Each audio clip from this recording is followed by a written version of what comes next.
حضرت فاطمہ کے وصال کا وقت آیا، انتقال کا، تو حضرت اسماء بنت امیس کو بلایا اور بلا کے فرمانے لگی تو مجھے غسل دینا اور سوائے میرے شوہر مولا علی کے کسی اور سے مدد بھی نہ لینا. اور فرمانے لگی میں نے حبشہ کے بارے میں سنا ہے کہ وہاں جب بیویوں کا جنازہ اٹھتا تھا تو وہ لوگ چارپائی کے اوپر یوں کر کے اس طرح کر کے لکڑیاں لگاتے تھے، نیچے باندھ لیتے تھے اور لکڑی میں لچک ہو تو اوپر جا کے پھر اس کو باندھ دیتے تھے تو پردہ بن جاتا تھا. فرمایا میں نے علی کو بتا دیا ہے، تمہیں بھی بتا رہی ہوں، جنازہ میرا رات کو اٹھانا اور لکڑیاں لگا کے نا تو اوپر پردہ کر لینا، میرے وجود پر پڑی ہوئی چادر پر بھی کسی کی نظر نہیں پڑنی چاہیے. رات کو جنازہ اٹھانا اور رات کو مجھے دفن کر دینا.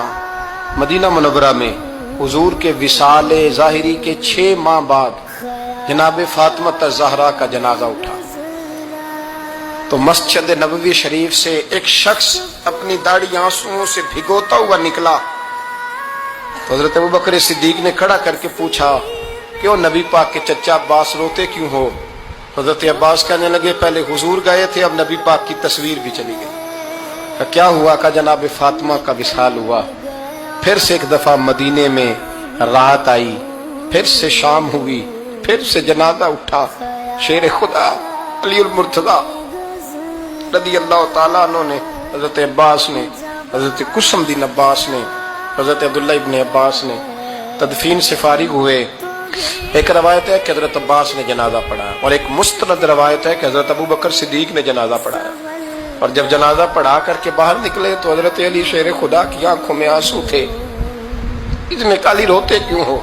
فرمانے لگے صرف فاطمہ نہیں گئی، مصطفیٰ کریم کی امت کے لیے دعائیں کرنے والا ایک بڑا ہاتھ رخصت ہوا ہے. ایک بڑا ہاتھ جناب فاطمہ الزہرا نے 29 سال کی عمر مبارک گزاری. میں نے پہلے بھی ایک دفعہ یہ موضوع بیان کیا تھا تو میں نے بات کر دی تھی، کیونکہ میں نے نہیں کی، وہ بات کسی اور کی ہے، کرنی بڑی ضروری ہے.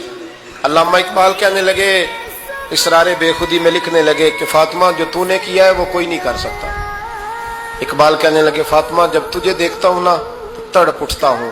کہنے لگے اے فاطمہ میرے رسول کریم نے نا میرے پاؤں میں شریعت کی زنجیریں باندھ دی ہیں، اگر مجھے شریعت منع نہ کرتی، حضور پابند نہ کرتے تو میں کعبے کا طواف نہ کرتا، تیری قبر کا طواف کرتا. فاطمہ تو نے 29 سال میں وہ انقلاب برپا کیا، امت پر وہ رحمت کی. علی کے گھر کی ہے عزت، علی سے سنتے ہیں. نبی کے گھر کی ہے عزت، نبی سے سنتے ہیں. وہ جس نے معزز کیا گھرانے کو، حسین پال کے جس نے دیا زمانے کو. اور میرے اعلیٰ حضرت فرماتے ہیں سیدہ زاہدہ طیبہ طاہرہ. کبھی آپ اگلا فقرہ سنے نے تو بریلی کے امام نے حد کر دی، فرمانے لگے جان احمد کی راحت پہ لاکھوں سلام. جان احمد کہتے ہیں نبی پاک کی جو جان ہے وہ سیدہ فاطمہ ہے. اور صرف جان نہیں، یہ وہ والی حضور کی جان ہے جس سے نبی پاک سکون حاصل کرتے، راحت حاصل کرتے ہیں. جان احمد کی راحت پہ. اور اس کا ایک ترجمہ یہ ہے کہ نبی پاک کی جان کو سکون حضرت فاطمہ کی وجہ سے ملتا ہے.